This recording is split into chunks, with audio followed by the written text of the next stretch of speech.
సమాజంలో ఉన్న అసమానతలపై, రాజకీయ నేతల అవకతవకలపై సినీ విమర్శనాస్త్రాలు సంధించి తనదైన శైలిలో విజయాలు అందుకున్న దర్శకుడు శంకర్ ప్రస్తుతం గడ్డు పరిస్థితిని ఎదుర్కొంటున్నారు. వరుస పరాజయాలతో ఎన్నడూ లేని విధంగా విమర్శల పాలవుతున్నారు.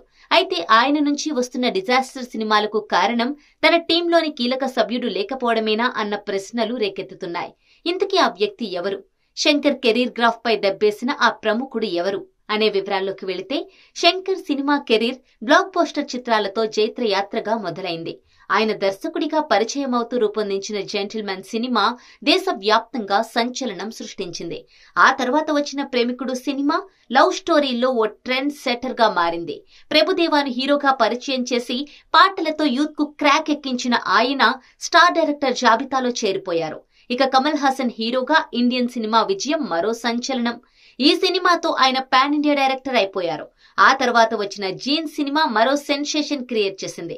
ఐశ్వర్య రాయ్తో తీసిన ఈ చిత్రం అన్ని భాషల ప్రేక్షకులను ఆకట్టుకుంది.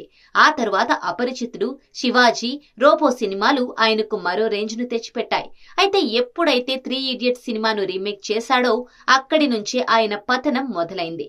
తర్వాత ఐ మూవీ దెబ్బేయడంతో కోలుకోలేకపోయాడు. అనంతరం వచ్చిన రోబో 2.4 పర్వాలేదనిపించినా తన రేంజ్ సినిమా కాదని ప్రేక్షకులు తేల్చేశారు. ఇక ఇండియన్ 2 సినిమా శంకర్ కు ఉన్న గౌరవాన్ని కింద పడేసేలా చేసింది. తాజాగా వచ్చిన గేమ్ చేంజర్ సినిమా కూడా పెద్దగా మెప్పించకపోవడంతో ఈ స్టార్ డైరెక్టర్ భవిష్యత్తు అంధకారంలో పడింది. అయితే శంకర్ సినిమాలు డిజాస్టర్లు, ఫ్లాపులుగా మారడానికి కారణం ఆయన టీంలో కథా కథనాలపై పట్టు ఉన్న సుజాత రంగరాజన్ లేకపోవడమే అనే వాదన మొదలైంది. రచయిత సుజాత ఉన్నంతకాలం శంకర్ ఖాతాలో విజయాలకు కొదవలేదు. సుజాత మరణం తర్వాత ఈ స్థాయి రచయిత శంకర్ కు లభించకపోవడంతో జడ్జిమెంట్ మిస్ అవుతున్నాడనే వాదన వినిపిస్తోంది. ఇక సుజాత రంగరాజన్ కెరీర్ విషయానికి వస్తే, కమల్ హాసన్ నటించిన విక్రమ్ సినిమాకు కథను ఆయనే అందించారు. ఆ తర్వాత మణిరత్నం రూపొందించిన రోజా, శంకర్ దర్శకత్వంలో వచ్చిన Indian, Mudhalvan, Boys, Sivaji the Boss, Enthiran సినిమాలకు పనిచేశారు.